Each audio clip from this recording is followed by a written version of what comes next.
মত প্রকাশের স্বাধীনতা আওয়ামী লীগের সময় ছিল, তবে সেটা সহমত প্রকাশের স্বাধীনতা। মত প্রকাশের জন্য আজকে বাসা থেকে তুলে নিয়ে আসা হয়েছে। মাননীয় স্পিকার, মাননীয় স্পিকার, আমরা মত প্রকাশের স্বাধীনতা চাই। মত প্রকাশের স্বাধীনতা আগেও ছিল, মত প্রকাশের স্বাধীনতা আওয়ামী লীগের সময় ছিল, তবে সেটা সহমত প্রকাশের স্বাধীনতা। আমরা এই পার্লামেন্টের পরে আমরা শুধুমাত্র মত প্রকাশের স্বাধীনতা নয়, আমরা দ্বিমত প্রকাশের স্বাধীনতা চাই। আমরা এখানে দাঁড়িয়ে মাননীয় প্রধানমন্ত্রীর সমালোচনা করতে চাই। আমরা নির্ভয়ে ফেসবুকে আমরা ব্যাকস্পেস ব্যবহার করতে চাই না, কিন্তু আবার একটা ভয়ের পরিবেশ সৃষ্টি করা হচ্ছে, আবার একটা আতঙ্কের পরিবেশ সৃষ্টি করা হচ্ছে। আমরা দেখলাম সিলেক্টিভ এক ধরনের বিরোধিতার পরিবেশ তৈরি করা হচ্ছে। আমাদের সমাজের যারা গ্রহণযোগ্য এক ধরনের পলিটিক্যালি এলিট শ্রেণীর নারীদেরকে নিয়ে যখন সমালোচনা করা হয়, তখন সেটাকে নারীদের বিরুদ্ধে এটাকে বিবেচনা করা হয়।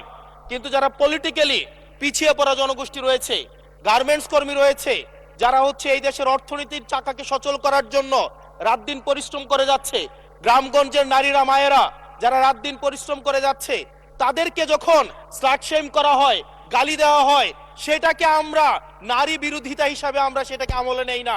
এই ধরনের সিলেক্টিভ নারী বিরোধিতা করা, এই ধরনের সিলেক্টিভ নারী সমালোচনা করার যেই ধরনের প্রবণতা রয়েছে, সেই জায়গাগুলো থেকে মাননীয় স্পিকার আমাদেরকে বেরিয়ে আসতে হবে। মাননীয় স্পিকার, আজকে ক্যাম্পাসগুলোতে আবার এক ধরনের অস্থিতিশীলতা তৈরি করা হচ্ছে। আমরা যখন আমি ইউনিভার্সিটি থেকে 2022 সালের অক্টোবরে ইউনিভার্সিটি থেকে এসেছি, আমাদের সময় গ্যাস্ট্রোম গণরুমের কালচার ছিল। আমাদের সময় একটা শিক্ষার্থী অনেক স্বপ্ন নিয়ে বিশ্ববিদ্যালয়গুলোতে যেত। আমরা সেখানে দেখেছি ক্ষমতাসীন দল কিভাবে বিশ্ববিদ্যালয়ের শিক্ষার্থীদের তাদেরকে পুঁজি করে তাদের ক্ষমতা কাঠামোকে দীর্ঘমেয়াদী করার জন্য সেখানে বাধ্যতামূলক সেখানে রাজনীতি করাতো। আজকে সেখানে বিশ্ববিদ্যালয়গুলোতে আবার গ্যাস্ট্রোম গণরুম কালচার চালু করার প্রয়াস শুরু হয়েছে, আবার সেইখানে বাধ্যতামূলক রাজনীতির কালচার শুরু করা হচ্ছে। আমরা দেখেছি ক্ষমতাসীন যারা রয়েছে তারা তাদের সন্তানদেরকে বিদেশে রেখে নিরাপদ ভবিষ্যৎ নিশ্চিত করে, আর মধ্যবিত্ত সন্তানরা যাদের বাবা মায়েরা কলকারখানায় কাজ করে, যাদের বাবারা রেমিটেন্স যোদ্ধা, যাদের বাবারা কষ্ট করে তাদের সন্তানদেরকে বিশ্ববিদ্যালয়ে পাঠায়, তাদের সন্তানদেরকে ক্ষমতালোভী রাজনীতিবিদরা তাদের সন্তানদেরকে ব্যবহার করে তাদের ক্যারিয়ারে ঝুঁকিতে ফেলে তাদের গদি বা পাটাতন শক্ত করার জন্য নিজের সন্তানের ভবিষ্যৎকে বিদেশে রেখে নিরাপদে রাখে, আর পরের সন্তানের ভবিষ্যৎকে নিয়ে ছিনিমিনি খেলে। মাননীয় স্পিকার, আমরা এই সংস্কৃতির পরিবর্তন চাই। আমরা চাই বিশ্ববিদ্যালয়গুলো শুধুমাত্র নেতা তৈরির হাতিয়ার হবে না। এই বিশ্ববিদ্যালয়গুলো গবেষণা, বিশ্ববিদ্যালয়গুলো পাঠ চর্চা, বিশ্ববিদ্যালয়গুলো সেখানে এক ধরনের মনস্তাত্ত্বিক সমৃদ্ধি, এবং সেখানে হচ্ছে আমরা যেখানে গবেষণা হবে সেখানে আমরা বিশ্ববিদ্যালয়গুলো থেকে বুদ্ধিজীবী গবেষক আমরা হচ্ছে বাংলাদেশকে এবং জাতিকে উপহার দিতে পারবো।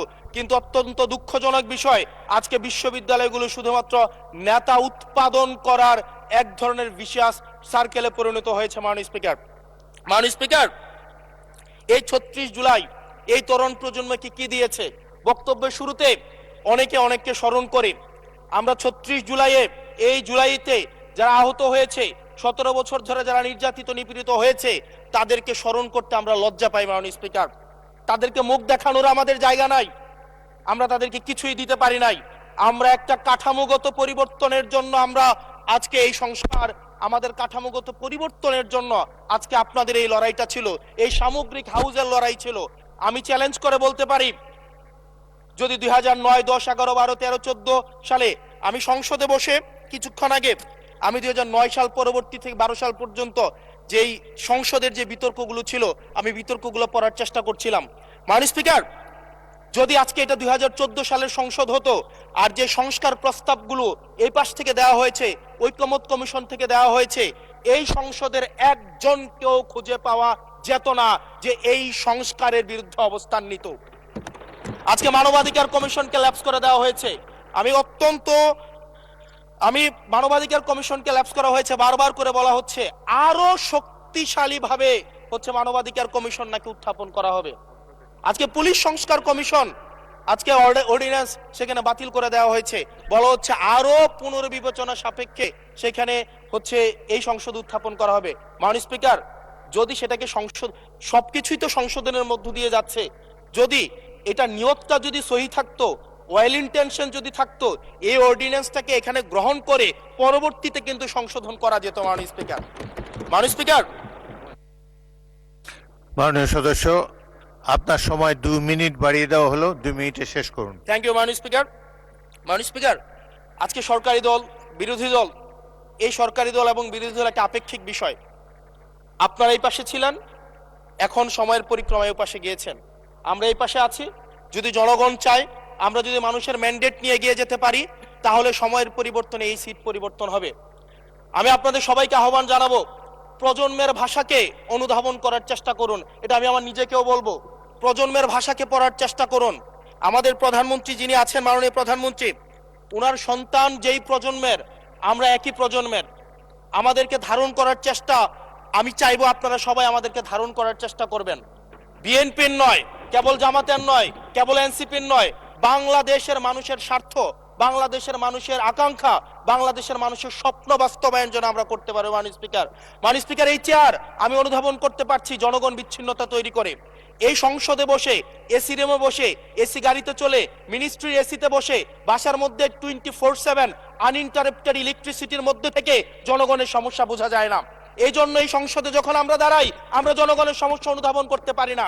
আমরা এই সংসদে বসে যদি আমরা লোডশেডিং এ আমরা খুঁজি, এই সংসদে বসে লোডশেডিং পাওয়া যাবে না, এই সংসদে বসে জনগণের সমস্যা পাওয়া যাবে না, এই সংসদে বসে সবকিছুকেই, মাননীয় স্পিকার, আমরা যে এই বাংলাদেশের সবচেয়ে সুবিধাভোগী মানুষের মধ্যে এই সংসদে যারা বসে আছি, বাংলাদেশের সবচেয়ে ফেসিলিটেড মানুষের মধ্যে আমরা অন্যতম। মাননীয় স্পিকার, মাননীয় স্পিকার, আমাদের জনগণের কাছে যেতে হবে, জনগণের আশাগুলোকে, সময়গুলোকে, স্বপ্নগুলোকে আমরা রাজনৈতিক ভাষার মধ্য দিয়ে, কর্মসূচির মধ্যে সেগুলোকে বাস্তবায়নের জন্য আমাদের সবাইকে সমন্বিতভাবে, ঐক্যবদ্ধভাবে কাজ করার প্রয়াস আমাদেরকে থাকতে হবে। আবার যদি আমরা বিভাজনের রাজনীতিতে যাই, তাহলে সেখান থেকে বিএনপি বেনিফিটেড হবে না, এনসিপি বেনিফিটেড হবে না, জামাতে ইসলামী বেনিফিটেড হবে না, সেইখান থেকে বেনিফিটেড হবে আমরা জুলাইতে যাদেরকে আমরা পরাজিত করেছি, তারা বেনিফিটেড হবে। মাননীয় স্পিকার, ধন্যবাদ। 6 মিনিট। সেজন্য আজকে এই সংসদে আমাদের একটা ন্যাশনাল এগ্রিমেন্টের দিকে যেতে হবে। আমরা পলিসির জায়গায় আমাদের বিরোধিতা থাকবে, পলিসির জায়গায় আমরা এগ্রিমেন্টের মধ্যে থাকবো, কিন্তু আমাদের একটা রেড লাইন টানা উচিত। এই লাইনটা আমরা ক্রস করব না।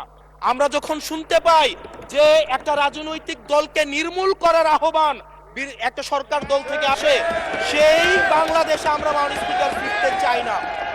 মাননীয় স্পিকার, আমরা এখানে আমরা কনস্ট্রাকটিভ ভাবে পলিসির জায়গা থেকে আমরা আর্গিউ করব, আমরা এগ্রি করব, আমরা ডিসএগ্রি করব, কিন্তু মাননীয় স্পিকার, নির্মূলের রাজনীতি, বিনাশের রাজনীতি, দমনের রাজনীতি, পীড়নের রাজনীতি যদি আমরা বাংলাদেশে আবার পরিচয় করাই, ইন্ট্রোডিউস করাই, সেইখান থেকে এই সংসদের কেউ বেনিফিটেড হবে না।